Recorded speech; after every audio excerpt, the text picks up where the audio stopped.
Ya, selamat malam. Selamat jumpa kembali di Kingdom Business Community RISE Program. Bapak dan Ibu, hari ini 21 Mei, Hari Kebangkitan Nasional. Semoga membakar kembali semangat kita bersama-sama untuk sesuai dengan tema program kita, yaitu KBC RISE. Rise Up, semangat. Dan terima kasih untuk kebersamaan dan partisipasi kita di KBC RISE Program 14 Mei yang lalu, minggu lalu.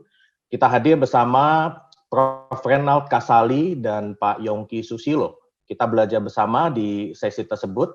Semoga kebersamaan kita banyak membawa semangat eksplorasi peluang baru bagi kita semua. Teman-teman admin boleh bantu untuk slide-nya dinaikkan. Beberapa pengumuman untuk menghantar sesi kita malam hari ini. Yang pertama, pastikan Anda sudah bergabung dengan YouTube channel Kingdom Business Community. Silakan ikuti sesi-sesi yang inspirasi dan wow menarik di YouTube channel Kingdom Business Community. Bagi teman-teman yang ketinggalan di sesi sebelumnya, silakan bisa cek di sana untuk bisa mengikuti kembali sesi yang sudah kita lalui bersama-sama. Mari kita sambut Pak Julian Fu bisa hadir di tengah-tengah kita. Silakan Pak Julian. Ya, terima kasih Bro Tommy. Hari ini tentu hari yang spesial sekali di bulan Mei ini karena tidak ada planning, dua moderator kita yang selalu setia mendampingi kita, benar-benar punya hari spesial di bulan Mei ini. Ya, Pak Yongki Susilo, tanggal 19 Mei, 2 hari yang lalu berulang tahun, jadi terima kasih untuk melayani di Kingdom Business Community. Kemarin kita merayakan Hari Kebangkitan Nasional, Rise Up untuk nation kita, dan hari ini moderator kita yang super juga Pak Paulus Bambang, kami mewakili di depan untuk mengucapkan selamat ulang tahun buat Pak Paulus Bambang, supaya nanti gak heboh, banyak yang chatting sana-sini, kita terlalu ramai nanti mengganggu, jadi kita off-kan chattingnya, tapi kami tahu Anda selalu mendoakan semua tim KBC RISE Program, termasuk Pak Paulus Bambang yang setia menjadi narasumber maupun moderator malam ini.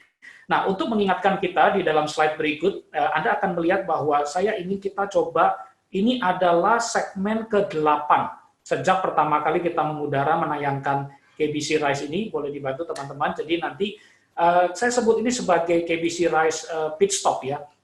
Seperti tempat untuk kita mengingatkan kembali perlunya kita setelah melewati perjalanan 1, 2, 3, 4, 5 sampai yang ke-8 kali ini, makanannya sangat berbobot, sangat bergizi sekali. Tapi kita harapkan juga bukan hanya makanan berbobot, bergizi, kita juga bisa melakukan banyak hal. Next slide. Nah, yang berikutnya kita akan lihat, saya berharap Bapak Ibu bisa melihat 4 kuadran berikut, dan nanti kita akan perkenalkan di belakang. Next. Di dalam kuadran berikutnya, ada 4 area yang kita bisa refleksikan, singkatan dari RISE ini, reminding lagi untuk teman-teman semua. Resilience check up, setiap kali kita dengar sesi ada mental development ideas apa yang kita perlu bangun dan kita perlu praktekkan. Dalam hal insights ada banyak sekali yang diberikan melalui para narasumber, termasuk hari ini kita punya 2 world class speaker yang akan sangat membuka pikiran kita, memberikan kita banyak perspektif baru. Harapannya perspektif baru ini bisa menolong decision making proses kita berpindah dari panic zone menjadi lebih ke wisdom zone, karena mereka tentunya sudah memimpin world class company, they have gone through a lot of business case studies. Kita berharap kita bisa belajar banyak hari ini. Skill setup check up, berapa banyak Anda sudah belajar dari para narasumber yang lalu? Ada skill development fokus apa yang Anda mau lakukan? Dan yang terakhir, tantangannya selalu kita di KBC ingin mengingatkan, Anda sudah banyak mendengar insight, sudah banyak mendengar skill set, tolong setiap orang punya tanggung jawab moral praktek. Ya, action development ini kalau Anda lihat slide ini, entrepreneur sama entrepreneur itu ada yang bikin terminologi yang sangat menarik. Entrepreneur itu from ideas, dia bisa cepat menggunakan waktu execute within 1 month, apalagi disruption era sekarang, sudah menjadi bisnis atau project yang mereka bisa kerjakan. Tapi kita tidak ingin menjadi entrepreneur. I don't know why this terminology comes up, tapi ini orang-orang yang banyak maunya. Ingin ide ini mau, ide itu mau, belajar sana, belajar sini, tapi nggak mulai praktek. KBC berharap dengan spiritual insight yang Anda semua yakini juga, Anda punyai. Berdoa penting, Anda mendengarkan dari para mentor penting, tetapi kekuatan untuk melangkah dan bertindak itu tidak kalah pentingnya. Dan harapan kami lewat sesi hari ini yang akan sangat wow sekali buat kita karena tidak mudah menghadirkan dua sahabat kita yang akan berbagi hari ini. Dan terima kasih Pak Paulus sudah berupaya keras untuk bisa mendatangkan teman-teman, sahabat-sahabat yang bisa mendukung komunitas ini. Next. Saya akan langsung perkenalkan saja supaya irit waktu, langsung slide berikutnya aja. Anda sudah dapat beberapa informasi dari kami, telah hadir hari ini Ibu Filia Wibowo dari McKinsey sebagai top leader representatif di Indonesia, dan Mr. Charles Yong, kalau saya lihat wajahnya masih energik dan muda sekali, tapi beliau sudah makan banyak asam garam ya, sudah memimpin belasan tahun di sebuah lembaga konferi juga. Dan nanti Ibu Filia dengan Pak Charles Yong akan mereka menjadi tandem dalam sesi malam ini. Dan walaupun Pak Charles Yong sudah tidak lagi di konferi, beliau sebagai advisor dan business coach, base camp-nya ada di Singapura sekarang, dan tentunya kita akan mendapat banyak sekali intisari karena kita akan dimoderasi langsung oleh Pak Paulus Bambang. So, let's dive in. Kita siapkan semua open mind kita, open eyes, open ears. So, Pak Paulus Bambang, it's your time. Ya, selamat malam rekan-rekan semua. Hari ini terima kasih banyak sudah datang lagi tempat ini. Hari ini kita mesti bersyukur karena saya kira-kira hampir 3 minggu sampai sebulan saya menghubungin kedua beliau ini, khusus jauh-jauh hari. Sehingga bisanya tanggal 21 Mei pertama kali Bu Filia, karena udah waktu 21 Mei saya bilang no problem, setiap hari bisa. Tapi ini 21 Mei hari besar saya, hari ini tiap hari ada kejutan, ada di plan, ternyata dalam keadaan work from home pun istri saya sudah bersekongkol dengan orang-orang kantor mengadakan acara-acara kejutan dari pagi sampai sore sekian banyak ini. Dan rasanya saya happy sekali. Tapi dua tokoh ini menarik. Nomor satu, saya bicara McKinsey dulu. Hampir semua pembicara kalau saya perhatikan, hampir ngikutin yang lain, baik sebagai saya narasumber maupun saya sebagai partisipan seperti Anda, mesti 1-2 hal orang yang menyebut ekonomi Indonesia, kondisi COVID, nyebutnya McKinsey. Dan pasti itu nggak bayar sama McKinsey, itu gratisan. Karena McKinsey gratisan membagi semua kemana-mana, sehingga brandnya McKinsey luar biasa di mana-mana. Hampir semua, even termasuk yang KBC ini, mulai dari Pak Yono juga menyebutnya pakai McKinsey segala macam. Kalau saya udah izin sama Bu Filia waktu itu, boleh nggak saya ambil gitu ya? Yang lain pasti nggak izin ini, langsung ambil karena memang disebarkan semua. Jadi McKinsey rasanya sekarang kita ketemu dengan managing director-nya, di orang yang bertanggung jawab, dan saya bersyukur Ibu Filia sangat generous kepada saya, memberi pelajaran saya 2 jam lebih sampai hari ini dan masih besok lagi, adalah bagaimana kondisi yang sebenar. Dan ini menarik, nanti akan dilihat sesi oleh Ibu Filia, sangat menarik dan dari sumber sehingga Anda bisa menjelaskan. Dan Ibu Filia ini singkatannya saya nggak tahu, cuman saya ambil 3 waktu saya kenal dengan beliau, itu Filia Wibowo, PHW. Ini menarik nih. Ibu Filia itu kalau Anda lihat nanti, orang yang passionate. Ya Ibu Roma kelihatannya kalem tapi sangat passionate. Kalau ketemu kita passionate, waktu saya ngomong A, langsung dia bisa melakukan A, B, C, D, dan langsung rasanya saya sampai malu sama dia. Karena dia passionate. Tapi yang kedua bukan hanya passionate. Dari kedua orang ini, orangnya humble. Nanti Anda lihatlah, sombongan saya daripada Bu Lia. Mungkin dia lebih tahu banyak, tapi dia very humble. Ya, seorang yang humble. Dan yang ketiga, W, karena PHW, Anda lihat kelihatannya masih muda, ibu-ibu, tapi wisdomnya, waduh, kayak Sri Kandi kita. Kita nggak, nanti Anda bisa lihat. Makanya gali sebanyak-banyaknya, wisdomnya itu luar biasa. Dan justru sekarang mumpung kita gratisan nih. Biar undang Ibu Filia itu mahal banget, mumpung gratisan, nanti siapkan pertanyaan, karena kita open, dan mereka akan menjawab dengan baik. Jadi kita bersyukur hari ini ketemu dengan 2 orang, satunya ahli strategic management dan bagaimana membantu banyak perusahaan termasuk Astra. Kami banyak dibantu oleh McKinsey dan termasuk Astra banyak dibantu oleh Pak Charles. Dan 2 akan kita gabungkan baik dari segi kondisi ekonomi dan Indonesia khususnya strategik, dan nanti Pak Charles kita masalah leadership, dan pada sesi 4 berdua akan bicara bagaimana Indonesian leader seperti Anda itu melakukan. Tanpa berlama-lama lagi, saya serahkan yang pertama, Ibu Filia untuk mengantar kita kondisi yang sebagainya dari McKinsey, oleh McKinsey ini aslinya. Nah, kita lihat yang asli. Yang kemarin-kemarin itu cuman palsuannya. Ya, itu KW8. Sekarang bukan KW1, tapi original dari McKinsey. Silakan Bu Filia, please. Selamat malam, Bapak, Ibu, saudari sekalian. Terima kasih Pak Paulus untuk perkenalannya. Saya juga masih perlu banyak belajar, jadi saya juga senang dalam diskusi seperti ini bisa belajar juga dari kawan-kawan di sini, dari Pak Paulus, dari Pak Charles dan kawan-kawan.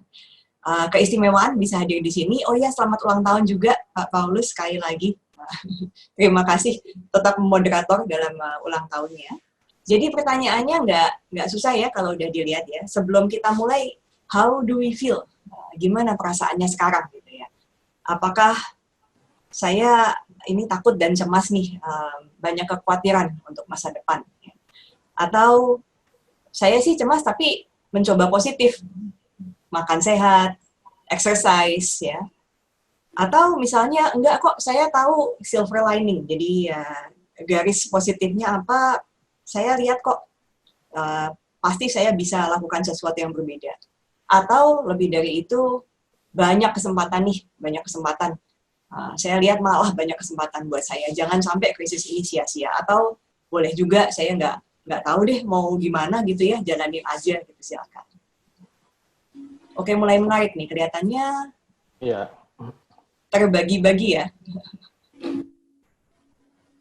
Ada sepertiga yang trying to stay positive gitu ya. Tapi ini cukup banyak nih saya lihat, 60% antara saya lihat ada positifnya sama ada sepertiga lebih yang bilang banyak kesempatannya.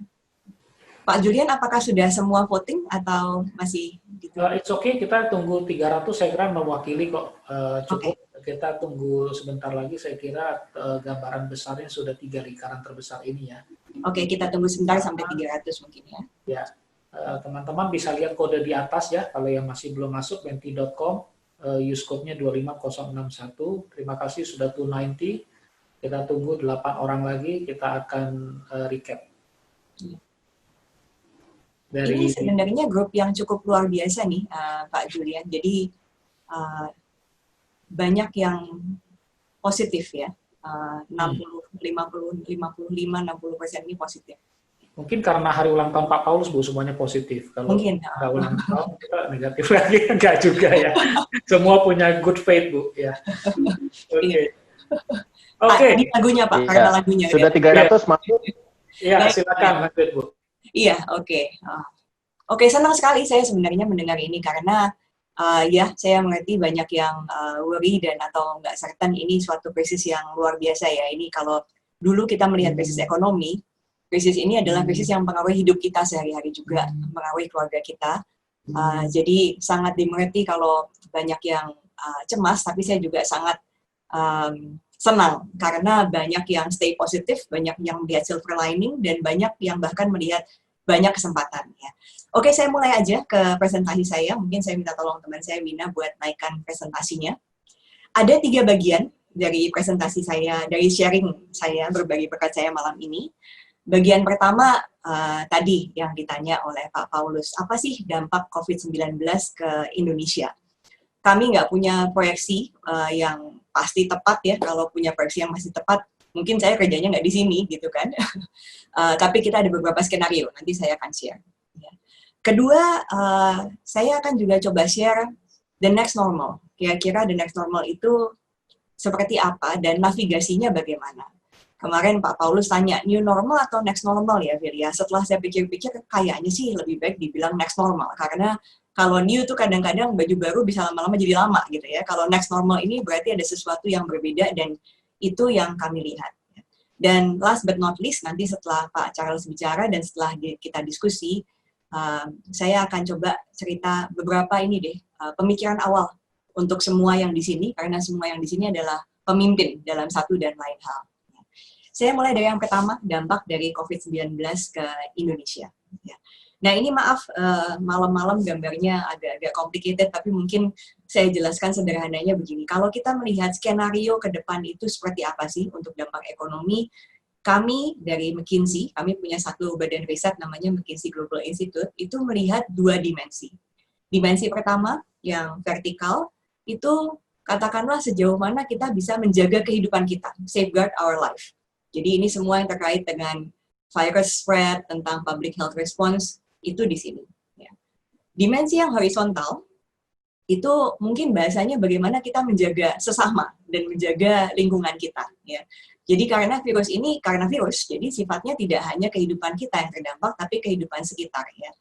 Kehidupan sekitar itu sejauh apa dampaknya, ya itu tergantung intervensi. Ada intervensi yang diri sendiri, ya, kita lihat kan kadang-kadang bahkan di Instagram lagi rame lebih baik baju baru daripada tinggal di rumah katanya. Nah itu termasuk yang di dimensi yang di sini ya, sejauh apa kita bisa menjaga lingkungan. Intervensi ekonomi, banyak stimulus-stimulus dari pemerintah juga di situ. Jadi kita melihat sejauh apa intervensi kesehatan positif, sejauh apa intervensi ekonomi dan perubahan perilaku itu ada. Nah sebenarnya kita punya 9 skenario, tapi mungkin saya dalami 2 saja ya di halaman berikutnya. Katakan kita ambil 2 situasi, next page.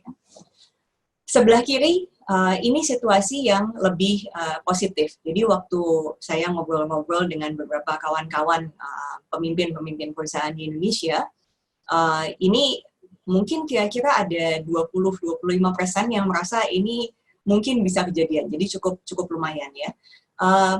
Kalau dilihat yang warna hitam itu Indonesia, by the way, yang warna hitam itu Indonesia. Ya. Kalau PSBB 2 bulan, cara baca gampangnya ya, kalau PSBB 2 bulan setelah itu perubahan perilaku bisa terjadi dan tidak ada recurrence, tahun 2020 GDP itu akan berkontraksi minus 0,6% di Indonesia. Kalau itu terjadi, kapan kita bisa balik ke ekonomi sebelum krisis? Kira-kira akhir 2020 kemungkinan bisa. Kalau PSBB hanya 2 bulan, balik tidak ada recurrence, perubahan behavior terjadi. Nah, pertanyaannya kalau nggak bisa gimana gitu ya? Kalau nggak bisa, itu yang sebelah kanan. Skenario A1 yang kita panggil muted recovery. Ini seandainya kita sudah 2 bulan, balik tapi ternyata ada recurrence lagi, ada kejadian lagi. Ya, ada kejadian lagi, PSBB jadi 4 bulan, itu yang akan terjadi adalah GDP di 2020, kontraksinya bisa minus 4%, dan kapan kita balik ke pre-crisis itu kemungkinan akhir 2021. Ya. Kalau ada yang tanya apakah ini skenario yang paling pesimis, enggak, masih ada lagi, tapi saya share di sini karena kurang lebih sepertiga waktu kita ngomong dengan pemimpin bisnis itu percaya mungkin yang sebelah kanan nih kelihatannya gitu ya. Nah, kenapa yang sebelah kanan lebih parah? Karena tentunya semua yang di sini di bisnis juga gitu kan. Ada berbagai sektor yang terdampak ya. Ini juga kalau kita lihat sektor dampaknya macam-macam gitu ya. Yang dimensi vertikal itu adalah business impact-nya, makin ke bawah makin negatif ya.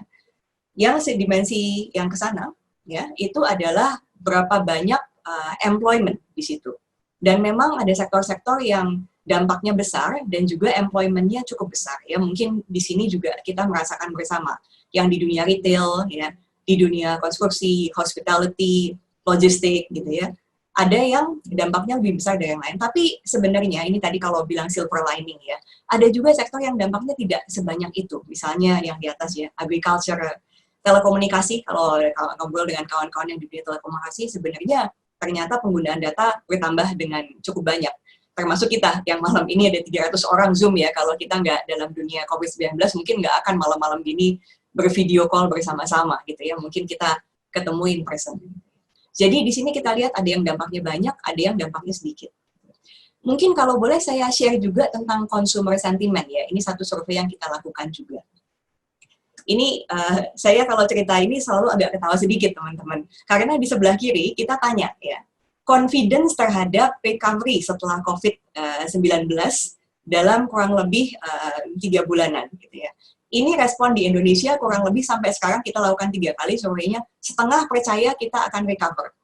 Kalau dibandingkan dengan negara lain, coba ada datanya di bawah ya, di Korea itu cuma 1/4 yang percaya bakal recover dalam 3 bulan, di Jepang cuma 5%. Ya, jadi Indonesia memang orangnya sangat optimis, tapi ini modal buat kita ya, karena orang optimis ya.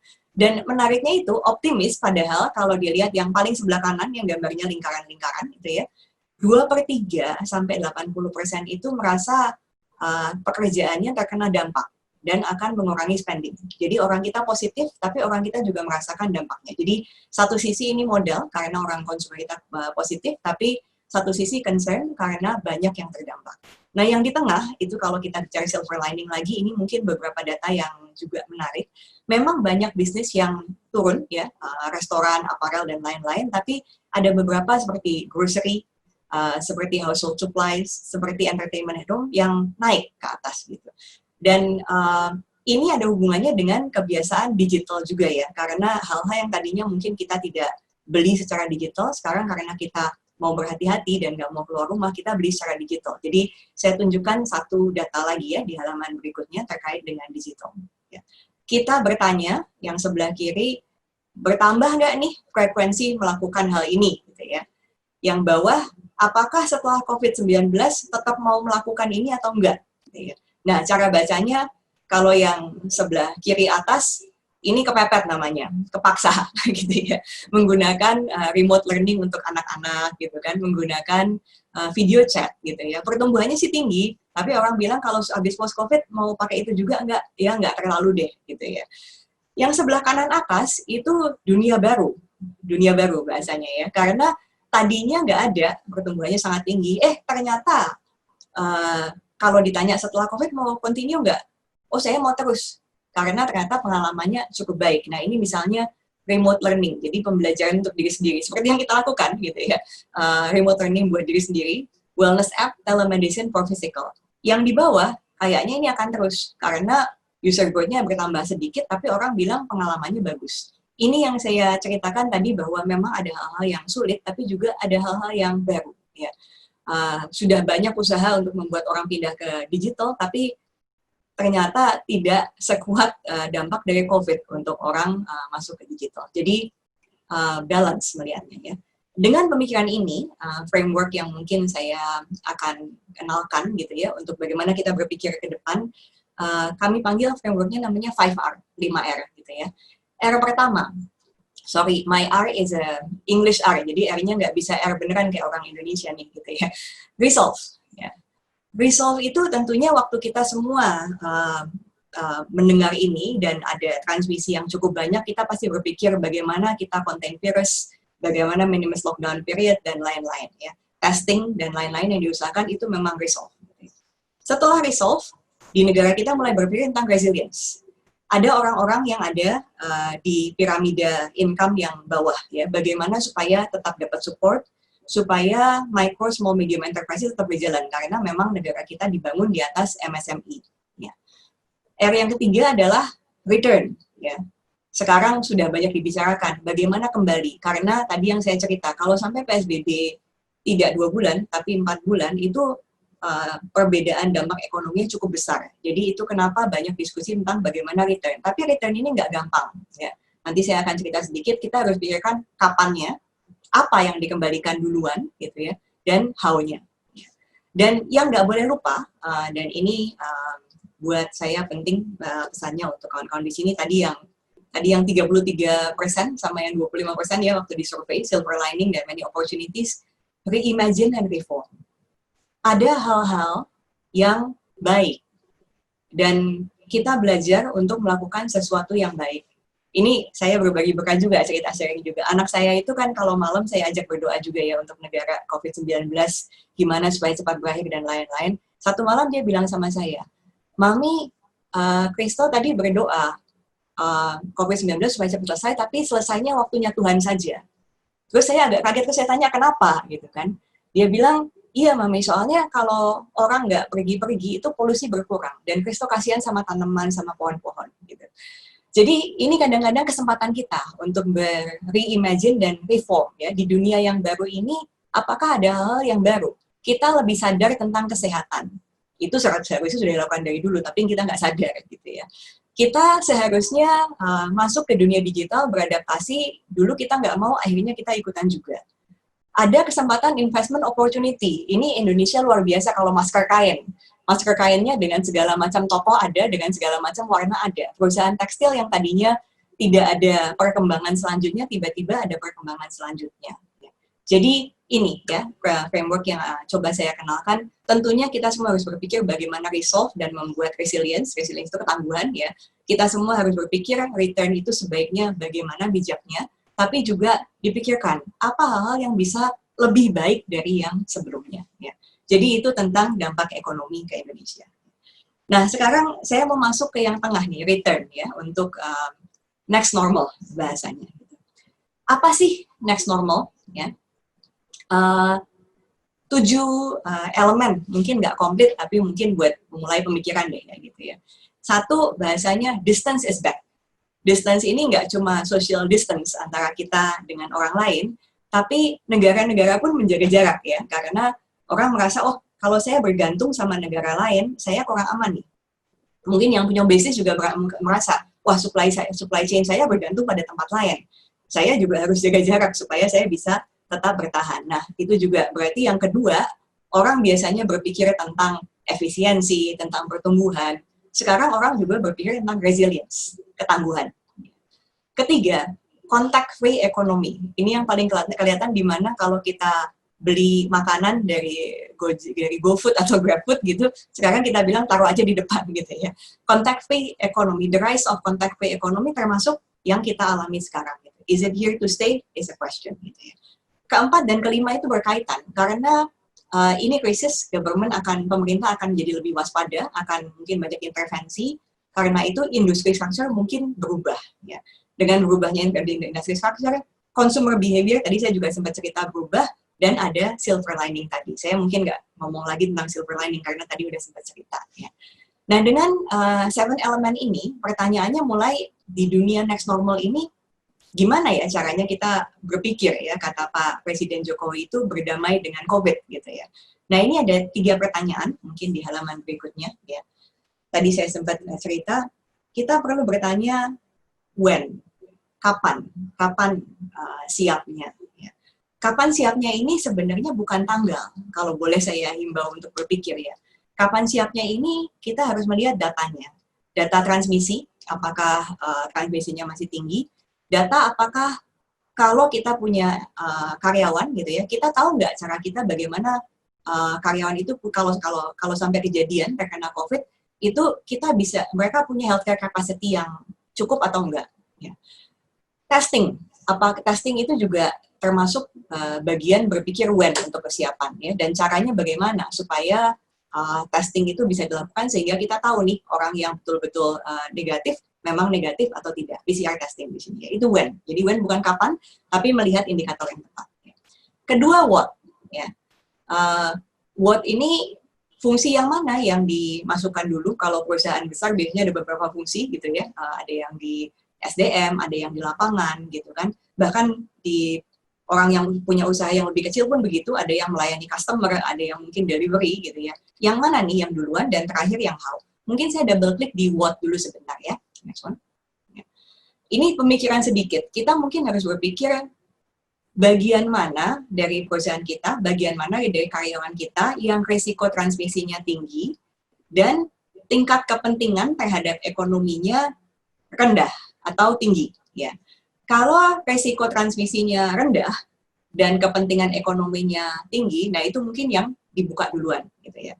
Kalau risiko transmisinya tinggi, tapi ternyata nggak usah bertatap muka pun masih bisa produktif misalnya gitu ya, kayak bisa dibilang kalau konsultan saya tetap masih bisa kerja dari rumah, mungkin itu untuk kembali beraktivitas secara biasa itu mungkin nanti. Saya kasih contoh mungkin dari beberapa negara ya di halaman berikutnya. Ini ada beberapa negara dari Saudi, Cina, Austria. Tentunya nggak ada best practice sekarang, tapi paling nggak kita bisa lihat negara-negara yang udah lebih depan dari kita ya dalam menangani COVID-19. Misalnya kita lihat yang Cina ya. Tentunya waktu lockdown seperti kita gitu kan, sektor-sektor yang esensial itu dibuka gitu.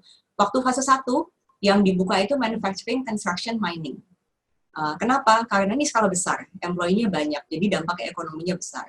Kedua, masih ada caranya supaya risiko transmisinya itu dikurangi. Kalau mining construction itu relatif di alam terbuka gitu ya.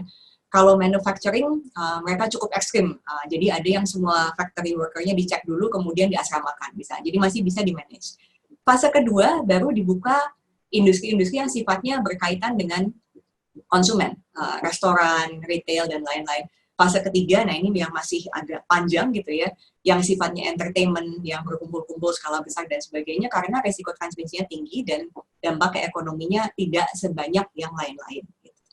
Nah, bagaimana supaya lebih bisa membuka tapi tidak ada remisi ya? Ini semua juga masih belajar. Ini saya juga encourage kawan-kawan berpikir tentang protokol ya, how-nya bagaimana. Tentu pemerintah pasti memberikan arahan gitu ya, protokolnya testing, pakai ukur suhu badan dan sebagainya. Tapi semua pemilik bisnis, semua pimpinan bisnis pasti lebih tahu dari pemerintah apa yang terjadi di bisnisnya masing-masing. Jadi himbauan kami adalah pikirkan dari customer journey, dari employee journey. Jadi ini contoh salah satu klien yang kami pernah lihat ya, kami pernah bantu gitu. Protokolnya itu tidak hanya waktu bekerja, tapi juga sebelum masuk kerja. Karena kadang-kadang itu yang kelupaan, bekerjanya ketat protokolnya, tapi sebelum masuk kerja lupa gitu ya. Atau yang di sebelah kanan, kadang-kadang aktivitas formal ingat untuk pekerjaan, aktivitas informal untuk makan siang ternyata nggak ingat gitu ya. Nah, jadi harus dipikirkan secara detail. The devil is in the detail untuk protokol kerja. Jadi memang ada guidance, tapi tolong dipikirkan. Yang halaman berikutnya contoh kalau yang kerjanya di kantoran ya. Kalau tadi kan mungkin pabrikan gitu kan. Kalau kantoran, pertanyaannya juga tadi ada sama juga tentang travel to work-nya. Common space use-nya bagaimana? Frekuensi disinfektannya bagaimana gitu ya. Jadi himbauannya adalah kalau berpikir untuk memulai kegiatan ekonomi lagi, ada arahan tapi pikirkan spesifik untuk perjalanan customer, perjalanan employee, Bapak Ibu sekalian gitu. Dan ini saya mau kasih contoh, saya kasih lihat satu foto nih karena buat saya menarik.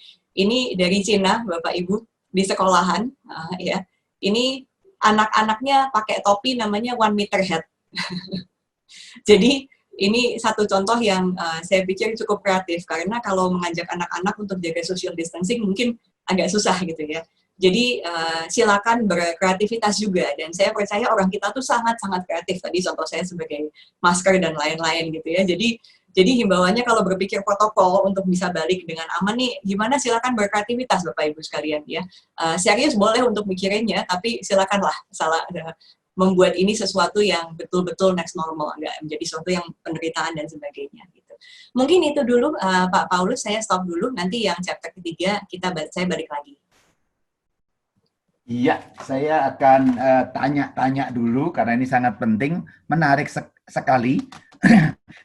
Bu Filia, sebelum masuk ke yang lain, ada beberapa pertanyaan karena chart itu seperti saya katakan tadi kan teman-teman semua, ini adalah original, bukan KW1 dari McKinsey yang banyak diambil oleh banyak orang.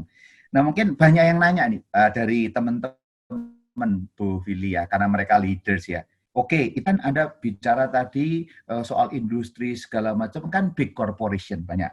Gimana sekarang antara big corporation dengan small and medium corporation di kita, dengan chart tadi? Apakah mana tuh yang lebih resilient sih? Apakah semua yang dibikin McKinsey itu karena kayak Astra, hanya Vogue, atau itu mewakili kita-kita ini sekarang, yang small and medium enterprise, sampai sejauh mana sih bahwa kondisi COVID ini di industri tadi sebenarnya kena ke kita, atau sebetulnya yang resilience dari masing-masing industri itu yang big, yang kecil malah enggak. Kalau dari pengalaman Anda, Bu Filia, mana yang sebetulnya lebih tahan sih menghadapi COVID ini? Iya, saya lagi berpikir-pikir Pak, karena mungkin jawabannya juga tergantung, dan tergantung itu mungkin tergantung dengan ownersnya dan leadersnya. Mungkin karena ada jawabannya bisa dua sisi. Kalau saya sambil pukul rata gitu ya, mungkin untuk small medium enterprises, tadi sebenarnya small medium enterprises itu termasuk yang saya masukkan di kita sebagai negara harus membangun resiliensi dengan membantu micro small medium enterprises, karena buat saya ini bagian yang sangat penting dari ekonomi Indonesia gitu ya.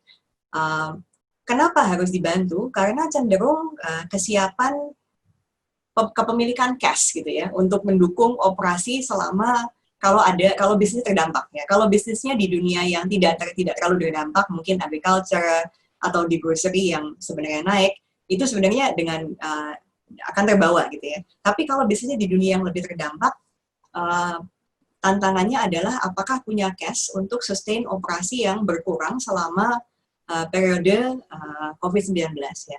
Nah, untuk yang mengalami tantangan seperti ini, sebenarnya himbauan saya lebih ke perusahaan besar, Pak, seperti Astra dan lain-lain gitu. Karena yang tahu apakah MSME ini punya track record bagus atau enggak, sebenarnya perusahaan besar ya.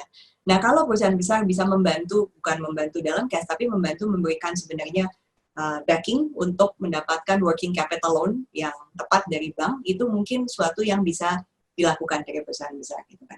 Dari perusahaan kecil, tadi saya lihat kembali ke sektornya.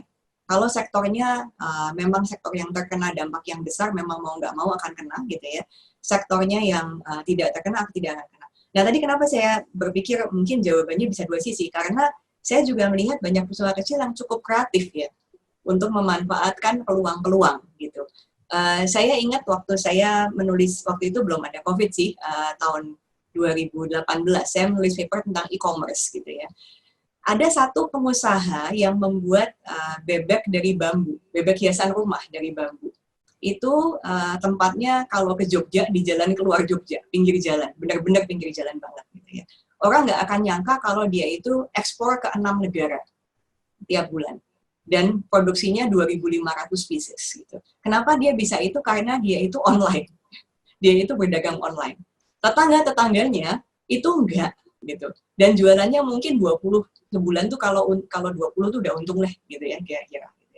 Jadi ini juga saya pikir satu peluang gitu ya, karena dunia kita tidak hanya di sini, dan orang kita itu, kalau orang kita masih punya spending power, sebenarnya akan spend. Jadi mungkin satu pemikiran adalah bagaimana kita bisa ikut tren orang yang masuk digital, kalau yang belum online masuk ke online gitu ya, dan secara tepat berpikir ini kira-kira ada peluang bisnis apa lagi, karena tadi selalu ada new habit yang orang punya. Gitu Pak, moga-moga. Ya. Jadi kalau saya bisa simpulkan teman-teman semua, ini ada 674, terus naik 674 partisipan. Jadi kalau saya kesimpulannya melihat chart itu, dua hal yang disampaikan oleh Bu Bilia. Satu, ini adalah industri secara industri terdampak. Ada yang terdampak atau tidak. Itu sih nggak bisa ngapa-ngapain lah. Cuman yang paling penting nomor satu, ini company-company di industri itu bisa jadi champion sih. Jadi tidak tergantung, industrinya bisa terdampak, tapi company situ kalau dia siap, dia bisa jadi champion. Jadi nothing to do. Mungkin di industri Anda jelek, tapi kalau Anda strong, Anda akan jadi champion. Dan yang kedua, Anda ada kaitannya dengan besar atau kecil. Karena besar bisa kolaps, kecil bisa kolaps. Besar bisa bertahan, kecil bisa bertahan. Jadi yang kedua dari Bu Bilia, selain nggak usah takut industri lah, semua lagi turun, tapi kalau saya strong, ya strong sendiri. Tapi yang kedua, nggak usah pikir kecil sama besar lah. Kalau Anda strong dan melihat peluang, yang kecil pun bisa melihat peluang kayak tadi. Jadi yang perusahaan besar kayak sip malah berat. Jadi buat teman-teman semua, jangan selalu bilang, wah ini kan yang enak perusahaan besar. No, dari Bu Bilia, Anda bisa lakukan sesuatu. Karena dari small itu Anda bisa melakukan gitu. Kesimpulan yang menarik. Nah sekarang pertanyaannya, kalau saya sekarang menghadapi gini Bu Bilia. Tadi Ibu Bilia bilang R1 sampai R5. Resolve, resilient, return, reimagine, sama reform. Terus saya kan nggak punya waktu. Apakah ini harus dilakukan 5-5 atau saya beresin dulu nih, resolve, resilient, saya beresin cash flow gini, nanti kalau sudah bagus baru saya mikirin reimagination atau reform, atau sebaliknya sekarang ini walaupun tangan saya ngurusin cash flow, ngurusin resilient sama resolve, tapi saya juga mikirin reimagination sama reform, Bu Bilia. Sebagai perusahaan apa yang dilakukan? Iya. Kalau kami emang encourage-nya dua-duanya Pak, seimbang ya. Jadi satu sisi betul, maksudnya begini, kalau di awal betul harus mikirin cash flow juga gitu ya. Tapi memang harus dipikirkan dua-duanya, karena kalau enggak peluangnya menghilang Pak, peluangnya nanti tidak tercapture juga, karena the world will not be the same gitu. Jadi kalau cuma mengurusi cash flow dan berpikir bahwa nanti kalau dunianya sudah sama, nanti bakal kembali lagi, itu juga tidak kejadian gitu ya. Di sisi lain, tadi juga yang tadi seperti Bapak bilang, betul, bukannya enak jadi perusahaan besar, susah ya Pak jadi perusahaan besar malah gitu kan, bebannya banyak gitu kan ya. Justru perusahaan kecil tuh lebih lincah gitu kan, kalau tadi yang cerita saya itu kan ya. Jadi saya berpikir kesempatan reimagine dan reform ini harus dipikirkan juga dari awal gitu. Mungkin sarannya begini, kalau satu orang kan susah mikirnya ya, apakah ada kawan gitu ya. Bahkan perusahaan besar pun kadang-kadang susah juga gitu kan, yang sibuk mikirin cash flow satu juga gitu. Jadi saya tetap berpikir satu, seimbang gitu ya, berpikir tidak hanya resolving cash flow sekarang, tarik napaslah sedikit gitu kan, berpikirlah sedikit kira-kira ini ada peluang apa ya di depan saya, karena energi yang dipakai dengan mikiran reimagine dan reform itu akan membantu Bapak Ibu sekalian juga berpikir tentang resolve dengan cara yang lebih positif gitu ya. Kalau saya encourage-nya begitu dua-duanya. Kalau misalnya agak susah dipikirkan sendiri, mungkin bersama teman-teman lah gitu ya, untuk bantu dong pikir saya, ini reimagine reform bagaimana gitu ya. Saya berpikir tadi contoh yang saya kasih yang pembuat si bebek ini gitu kan, kalau dia dari dulu cuma mikirin cash flow tiap hari gitu kan, itu ternyata keponakannya yang membuatkan website, terus udah gitu yang sampai dia bisa jualan ke luar negeri gitu. Jadi kalau nggak sempet nih, bener-bener nggak sempet, ajaklah keluarga, teman gitu ya, ini bantuin saya pengen reimagine reform, kasih tahu saya dong gitu. Kamu ngopi tempat saya, tapi kasih tahu saya kira-kira peluangnya apa nih yang saya nggak kelihatan gitu. Iya, ya jadi teman-teman lagi kan ini menarik sekali. Jadi kita siapapun kita jangan tenggelam dalam kondisi yang kita alami sehari-hari. Karena the best is yet to come. Itu sebabnya kalau Anda yakin perusahaan Anda tetap maju, pikirkan yang R4 dan R5 juga. Memang tidak mudah. Tapi siapa tahu justru dengan Anda memikirkan R4, R5, Anda bisa siap sesuatu yang dulu tidak pernah kepikir pada waktu kita aman. Siapa tahu dengan memikirkan R4, R5, Anda bukan hanya lebih maju, malah Anda lebih bagus. Jadi kembali dari saran Ibu Filia, jangan, ini yang sering kali saya katakan di pengusaha kecil, jangan karena Anda perusahaan kecil, gini mikirnya yang hari ini ngepol. Enggak, karena Anda lebih maju loh. Anda punya manuver yang lebih bagus. Jadi tetap gunakan R5R ini sebagai juggling act, dan Anda akan keluar yang ini. Terakhir dulu sebelum saya ke Pak Charles, tadi kan kita bicara soal resilient dan efisiensi. Dan banyak pengusaha kecil nih yang di teman-teman ini, Pak saya import semua dari China. Dan banyak yang bilang, Pak Polos, saya memang China paling murah, dari jualan trader, jualan apa. Mungkin 85% dari partisipan yang importer, Bu Filia, itu importnya sebagian dari China. Nah, dengan adanya global turun ini kan China jadi susah. Dia pindah ke Malaysia. Juga Malaysia juga bahannya dari China. Vietnam juga. Nanti di dunia ini setelah after COVID, how do you see? Siapa yang bisa gantiin China sih untuk jadi global supply chain? Atau saya kembali lagi harus ke China lagi? Atau ada alternatif nggak yang negara-negara yang ingin menggantikan China supaya dunia ini tidak hanya tergantung dari China, supaya saya bisa 5R-nya komplit. Kalau tidak kan saya ngeri lagi nih one day terjadi. Gimana Bu Filia? Iya, ini memang sesuatu yang memang betul Pak. Kemarin juga kita ngobrol begitu ya Pak ya. Waktu kita ngobrol ya. Sebenarnya yang menarik nih sharing data. Sorry kalau kebanyakan data. Orang matematik Pak sukanya cari data gitu kan. Waktu kita lihat data global import dari Cina. Selama 3 tahun nih, waktu itu 2015 sampai 2017 kalau nggak salah. Sebenarnya dunia global impor dari Cina-nya tuh udah berkurang secara cukup besar lah, sekitar saya lupa sekitar 5-6% gitu, itu berkurang dari Cina. Nah, yang ngambil siapa? Pertanyaannya gitu. Yang ngambil bukan Indonesia tapi Vietnam. Jadi sebagian besar yang diversifikasi dari Cina itu ternyata keluarnya ke Vietnam gitu. Indonesia dapat tapi cuma sedikit gitu. Nah, terus terang saya juga punya aspirasi dan visi nih. Sebenarnya Indonesia bisa loh menjadi kandidat untuk orang-orang yang mencari impor ya dari luar. Karena orang-orang di luar itu juga melihat saya nggak mau hanya terpaku di Cina karena resiko. Seperti sekarang, yang tadi Pak Paulus cerita, yang kita rasakan di sini, semua orang juga merasakan hal yang sama. Kok saya tergantung Cina, dan begitu Cina terdisrupsi, saya bermasalah nih, gitu kan. Jadi saya mau diversifikasi, gitu. Sejauh ini yang paling menang Vietnam, gitu. Tapi apakah nggak ada kemungkinan buat Indonesia, sebenarnya ada kemungkinan buat Indonesia. Nggak gampang sih, nggak gampang gitu ya. Saya kembali ke cerita saya yang tadi itu gitu kan. Ini ada orang yang jualan bebek bambu gitu ya, bisa ekspornya ke Australia. Dia tuh udah proses order buat Australia di bulan Agustus waktu itu gitu ya. Jadi sebenarnya ada kesempatan hal-hal yang kita bisa buat ya, dan memang diinginkan di dunia. Waktu itu kami juga pernah lihat analisanya. Hal-hal apa yang punya ekspor potensial, karena memang di luar itu demand-nya tinggi dan sudah diproduksi di Indonesia. Beberapa hal tuh ada jewelry misalnya. Jewelry, fashion items, itu sebenarnya hal-hal yang sudah diproduksi di Indonesia dan demand-nya sedang tinggi. Memang betul demand di luar sekarang lagi nggak bagus ya, tapi itu mengatakan bahwa sebenarnya kita punya kemampuan untuk itu. Nah, tapi yang susah, Pak Paulus, mungkin kalau kita berbicara bahan baku buat sekarang gitu ya, supply chain dari sekarang, itu memang nggak gampang, karena dominasi Cina itu masih cukup kuat ya. Yang kami lihat dari data, yaitu Malaysia, Vietnam gitu ya, tapi ternyata kalau dicari, karena karena demand memang turun, sebenarnya mungkin ada, tapi memang nggak gampang untuk memecahkan jangka pendeknya. Jangka panjangnya saya masih beraspirasi Indonesia bisa menjadi salah satu sumber.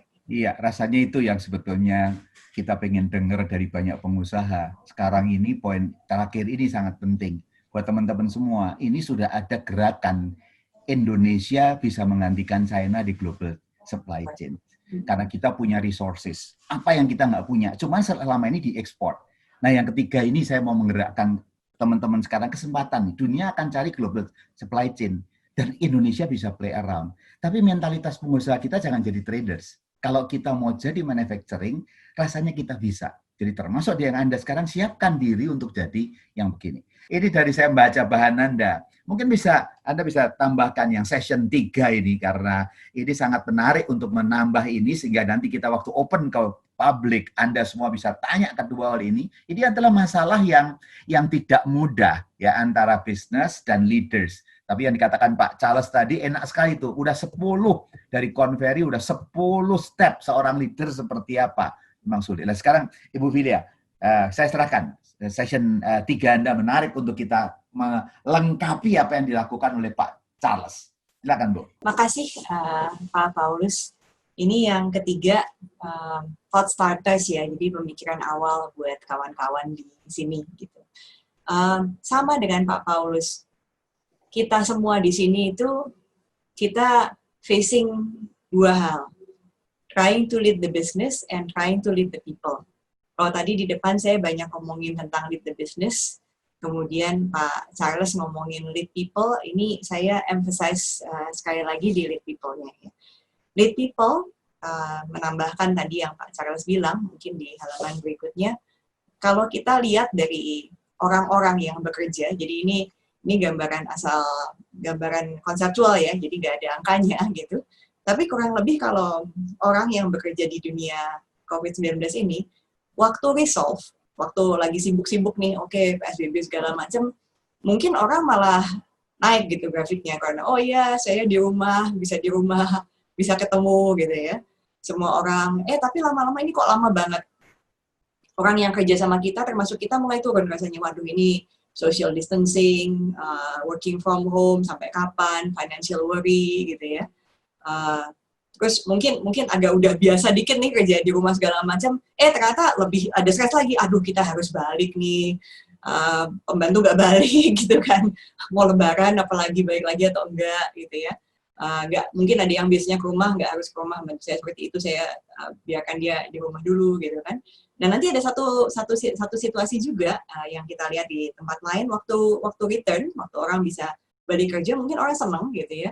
Tapi mungkin ada satu lembah lagi, karena orang lihat loh, balik tapi kok nggak sama ya. Apa yang dulu saya tahu, harusnya ini dengan begini ini lebih laku, ternyata nggak juga. Harusnya dengan ini lebih sukses, ternyata nggak juga. Dan akhirnya baru kita bisa sampai ke dunia next normal. Nah, dalam jalan yang nggak lurus ini dan berliku-liku, supaya kita bisa nyampe ke next normal, peran kita semua sebagai pemimpin itu penting. Ya. Nah, jadi ini titipan, saya cuma punya 2 halaman gitu ya. Jadi ini pemikiran dari segi business leadership. Ya. Oke, resolve dan resilience mungkin udah banyak dipikirin ya. Saya fokus ke 3, 4, 5 gitu, R3, R4, R5 gitu kan. Untuk R3, kita semua sedang menghadapi ke arah return. Tadi titipannya adalah sebagai pemimpin kita harus mikirin sendiri when, what, dan how-nya. Pasti ada guidance, tapi kita yang tentukan when, what yang di return dulu, ya. Terus how, ya. Pikir secara kreatif tadi, ingat topi yang 1 meter tadi gitu ya. Kemudian yang reimagine dan reform ini. Ini beberapa pemikiran nih. Think new business opportunity. Sekarang itu orang lebih care terhadap fresh food, misalnya, natural, local. Ya. Itu ada sesuatu tuh di situ. Orang lebih care terhadap kesehatan. Ya. Orang lebih terbuka dengan digital. Is there new business opportunity? Atau mungkin bukan new business opportunity, old business opportunity nih, tapi bisa leapfrog. Tadi ya, seperti Pak Paulus, saya sebenarnya sangat percaya Indonesia tuh bisa maju di manufacturing, bisa mengambil share yang berkurang dari Cina tadi, karena orang mau diversifikasi supply, gitu ya. Jadi mikirnya jangan hanya manufacture dalam negeri itu bagus, karena kita punya masa di sini, kita bisa coba dulu, gitu ya. Tapi gimana supaya yang kita produksi dalam negeri ini kualitasnya kualitas luar, supaya di saat kita squeeze di dalam, kita bisa keluar, misalnya. Creative economy, hal-hal yang kreatif. Tadi yang contoh masker itu ya, orang luar itu nggak percaya masker kita bisa macam-macam tempatnya. Ya. How do we create it? Think agile mode of working. Bagaimana supaya kita agile, lincah gitu ya. Productivity tidak dibatasi dengan kita nggak bisa kemana-mana, tapi gunakanlah teknologi itu. Ya. Last but not least, think accelerated learning. Ya. Ini dengan adanya work from home, ini seperti sesi malam ini, mungkin kalau hari biasa mungkin nggak ada, kalau ketemu mungkin agak susah ya. Tapi sekarang tiba-tiba banyak kesempatan untuk learning, dan kalau di rumah itu juga banyak kesempatan untuk learning. Jadi ini sebagai business leader. Ya. Yang nggak kalah penting juga dari sisi people, karena tadi kita pegang 2 ya, business and people. Beberapa pemikiran, tips ya. 1, sebagai leader, kita itu harus punya namanya bounded optimism. Bounded optimism itu apa? Kita confident terhadap best outcome, tapi kita juga prepare for the worst. Jadi nggak optimis buta kira-kira ya. Focus on what we can control. Confident, tapi kita harus punya rencana kalau the worst happen, what can we do it? But very optimistic. Kedua, ya. Leader karena krisis ini mempengaruhi tidak hanya dari segi ekonomi, tapi juga orang. Ada orang kita yang mungkin terdampak, keluarga, ya. Dan lain-lain, kita perlu menyentuh hati, connect with empathy. Ya.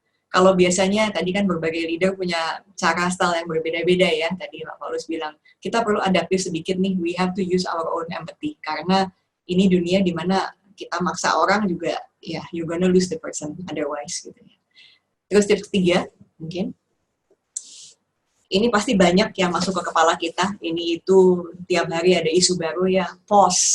Pause, assess, anticipate, baru act. Jadi ada orang bilang kalau lagi marah jangan balas SMS, jangan balas WhatsApp, jangan balas email. Itu betul. Gitu. Ini ada sainsnya sebenarnya. Jadi di otak kita itu ada satu organ namanya amigdala. Amigdala itu organ yang express response. Kalau kita terancam, kita langsung, misalnya kita lihat ular, kita lari, gitu ya. Kita mau dipukul, kita mengelak. Gitu. Organ ini juga kadang-kadang membuat reaksi kita di dunia bisnis, ya, atau di dunia keputusan tentang orang. Gitu. Tadi yang tarik napas itu betul, karena organ itu bisa diaktifasi atau tidak aktifasi kalau kita tarik napas. Kalau kita nggak aktifasi, siapa tahu kayak bisa-bisa antisipasi kita salah. Jadi pause. Kalau sedang banyak bingung, tarik napas, pause. Itu tips 3. Kemudian berikutnya, ya, ini zaman dimana banyak komunikasi bermacam-macam suara. Jadi titipannya adalah one story with one voice many times. Jadi kalau Bapak Ibu punya banyak karyawan nih, jangan bosen-bosen mencereweti dan story-nya 1, gitu kan. Voice-nya 1 tapi berapa kali. Kalau bisnis kita mau kemana, apa yang kita mau kerjakan, kebijakan kita gimana, protokol kita terhadap customer bagaimana. One story, one voice many times. Dan last but not least tadi sebenarnya udah dibilang ya. Ini kalau yang punya beberapa tim, ini waktu di mana kita tidak bisa memimpin sendiri. Memimpin memang betul, memimpin kita sendiri, tapi kita harus memimpin bersama, gitu ya. Bagaimana yang satu memikirkan, kalau emang saya jagonya memikirkan ke imajinasi, saya pikir imajinasi. Kalau saya nggak bisa, saya minta tim lain atau orang lain supaya kita bisa diskusikan sama-sama, gitu ya.